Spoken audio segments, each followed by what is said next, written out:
तीन दोस्त मुल्क से बाहर घूमने गए और वहाँ एक इमारत में ठहरे जो 75 मंजिला थी। उनको 75वीं मंजिल पर रूम मिला। इमारत की इंतजामिया ने खबरदार करते हुए कहा, हमारे यहाँ का निजाम आपके मुल्क से अलग है।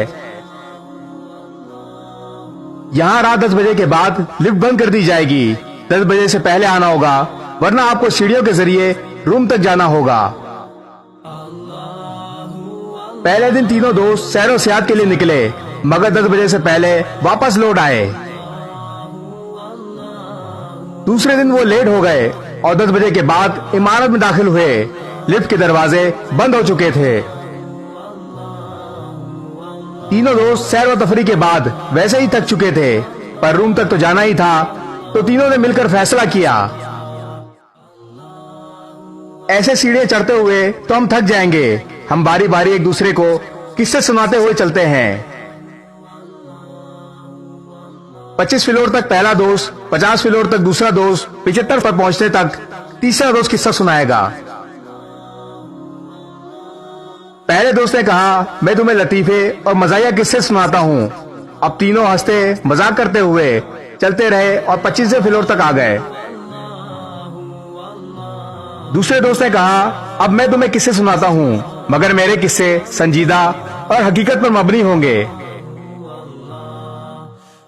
वो संजीदा और हकीकी किस्से सुनते हुए 50वीं मंजिल तक पहुंच गए। तीसरे दोस्त ने कहा, अब मैं तुम लोगों को कुछ गमगीन और दुख भरे किस्से सुनाता हूँ, जिस पर सब मुत्तफिक हो गए। गम भरे किस्से सुनते हुए बाकी मंजिलें भी तय करते रहे, यहाँ तक कि तीनों थक हार कर रूम के दरवाजे तक पहुंच गए। दरवाजे पर पहुंचकर तीसरे दोस्त ने कहा, मेरी जिंदगी का सबसे बड़ा गम भरा किस्सा यह है कि हम कमरे की चाबियां नीचे इस्तकबालिया पर ही छोड़ आए।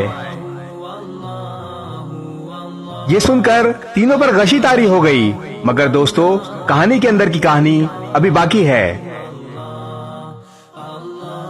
बात अभी मुकम्मल नहीं हुई।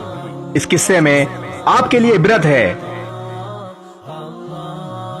हम लोग जो कि अपनी जिंदगी के 25 साल हंसी मजाक खेल कूद में लगा जाते हैं, फिर बाकी के 50 साल तक शादी, बच्चे, रिस्क की तलाश, नौकरी जैसी संजीदा जिंदगी में फंसे रहते हैं।